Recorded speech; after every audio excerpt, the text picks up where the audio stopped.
Welcome back, Therapy Talkers. It's me, Pauline, and that's your favorite person over there, Tammy. Maybe that way. I don't know. But I'm right here. You're right there. You're always there. Looking as good as you want to look in that white. Hey, Queen. Hey. Hey. Got my gypsy going on. Gypsy. Some Fleetwood Mac, man. Woo. Yes.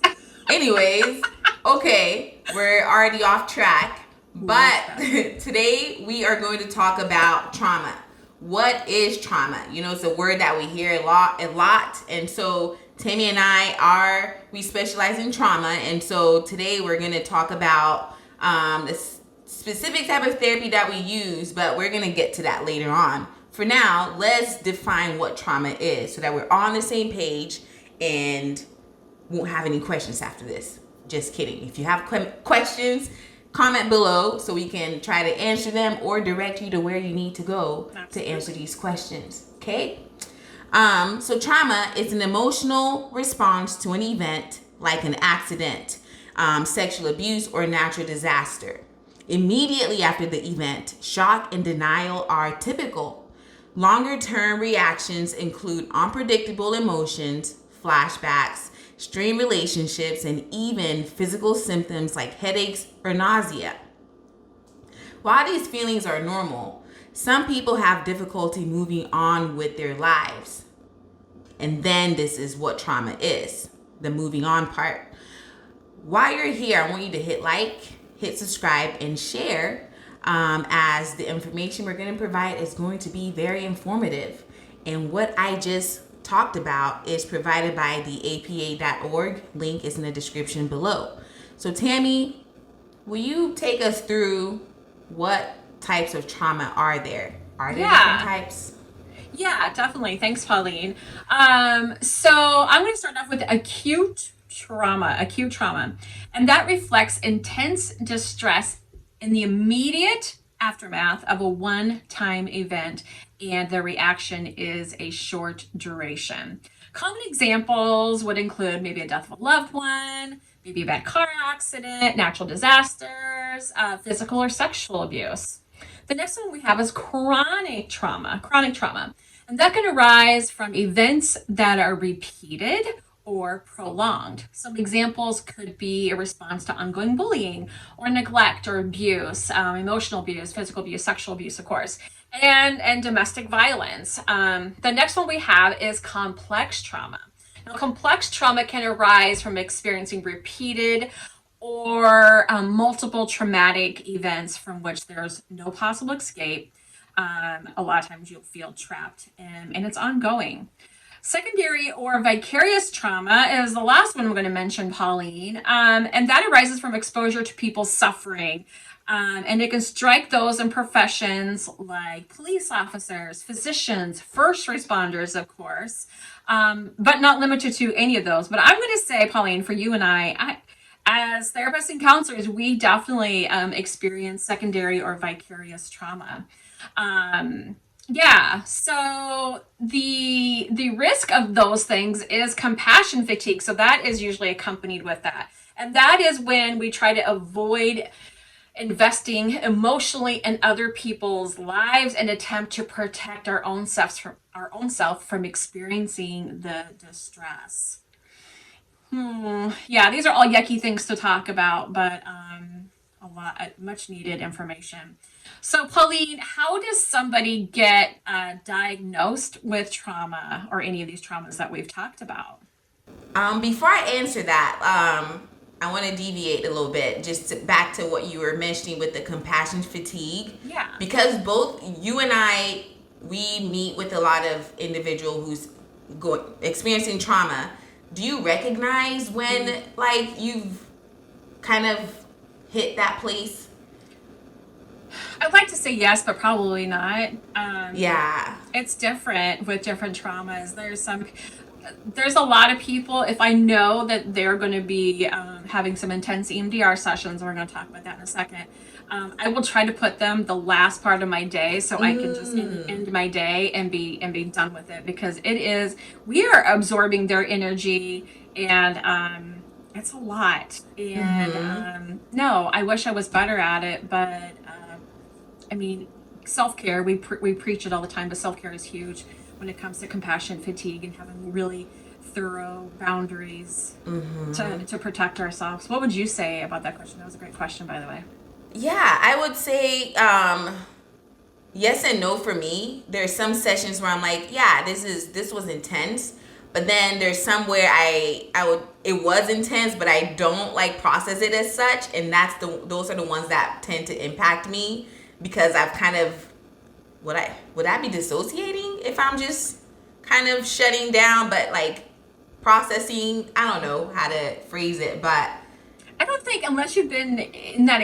I mean, other people probably don't know, but I know exactly what you're talking about, and I'm sure others who are in our field and listening to this, they know too. But it's hard to describe the feelings that come from that.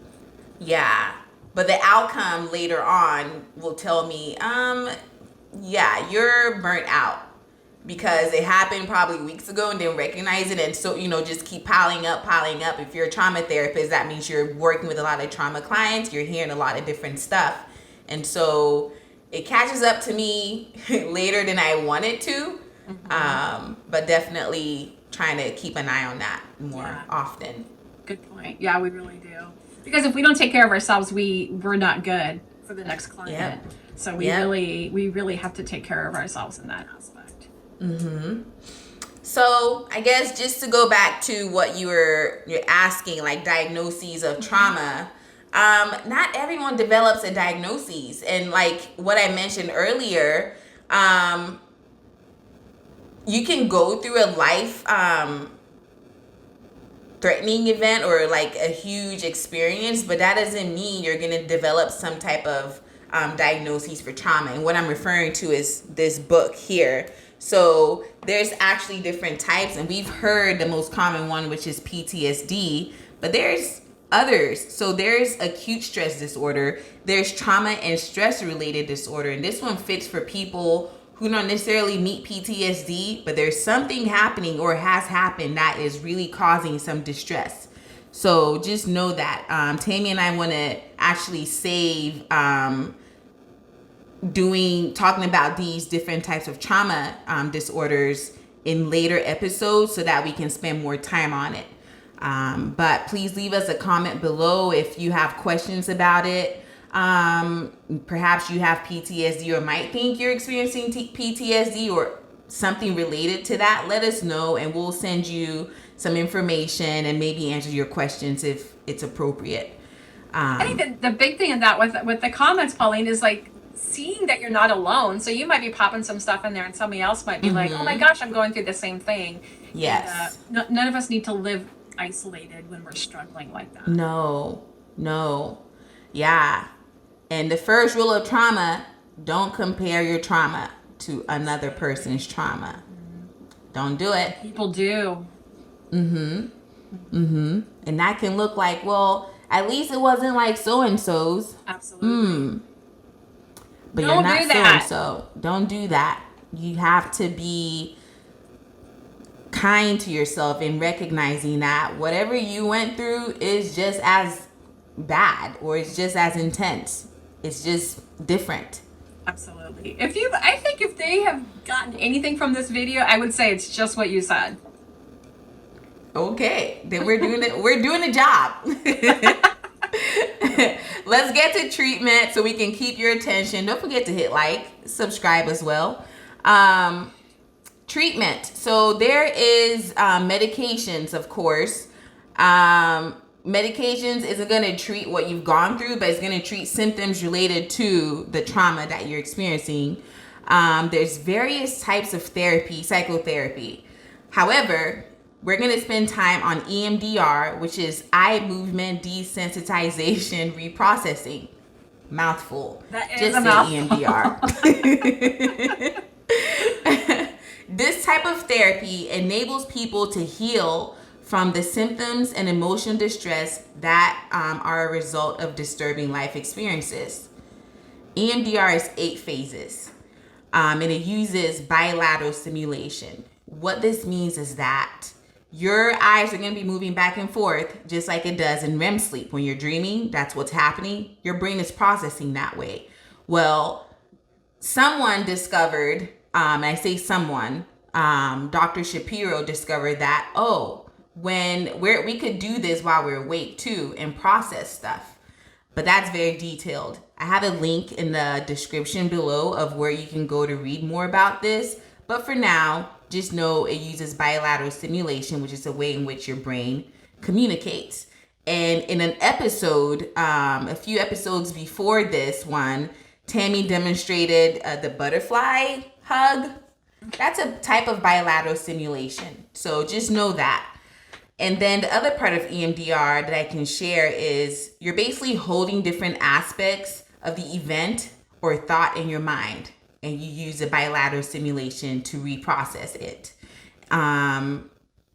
Yeah, I think that's all I'm going to say before I geek out about it. I know, we could totally geek out about it. Yes. I love EMDR so much. So facts about EMDR. Repeated studies show that using EMDR therapy, that people can experience the benefit of psychotherapy that once took years and in a short amount of time. So you can be done with therapy quicker. You don't have to be a lifer on the therapy couch. You can be just a few sessions. Honestly, studies show that 84 to 90% of single trauma, that's like one major trauma, that they no longer have post-traumatic stress disorder only after 3-minute sessions. I do want to say that it is evidence-based. That's very important to know. That means that there's evidence, there's scientific evidence behind it that it works. What I use, there used to be the light bar, which you would watch it back and forth. What I use is the buzzies, and I think I'm going to pop a little video up here of how that's used. So this is what I personally use. It's by Neurotech. We call it buzzies for short. Just the lingo that they used when I was in training. So the therapist holds this and controls this, and the patient holds this, and this is where the bilateral stuff comes from. So let me just turn it on so you can hear it and see it. Pretty cool, huh? Another book I would say to reference is The Body Keeps the Score. Maybe we could link that down below, Pauline, but that is a great book if you want to learn more about how your body absorbs trauma and then what happens to our brain. And it's just a fantastic book. It's kind of hard to get into initially, but it gets really good, really juicy. You're going to love it. Again, we're geeking out. It's so hard not to. I know, I'm trying not to. So how about some hypothetical questions? Probably some questions that I've heard in therapy. If I have trauma, will I have it forever? Is a question asked. I would say no, but the symptoms will decrease over time. I like that. Do you have a hypothetical? I do. My hypothetical, and I'm going to name my person, Trudy. So Trudy wants to know, can I have trauma if I haven't had a life-threatening event? Well, Trudy, the answer is yes and no. Earlier, Tammy talked about secondary or vicarious trauma. So this is yes, you can develop trauma in that type of way. You haven't experienced it personally, but hearing about it, seeing it on the news, social media, typically when you're hearing about it, that is one way that you can process it as trauma in your brain. And no, because as I said earlier, just because you go through a life-threatening event doesn't mean you're going to develop trauma. Trauma is how you perceive things, and your brain is processing it in that way. So it's a yes or a no. Thank you for that question, Trudy. Yep. Another question we got from Jim is, will rehashing the trauma make my symptoms worse? Everyone's healing is different. So yes and no. I know it's probably not the clear-cut answer that you want, but if you think of trauma as a wound, does a wound quickly get better? Well, sometimes yes, sometimes no. So I want you to just keep that in mind. Pauline, I think we have exhausted this topic. It's a heavy, heavy topic, and I'm starting to feel a little heavy.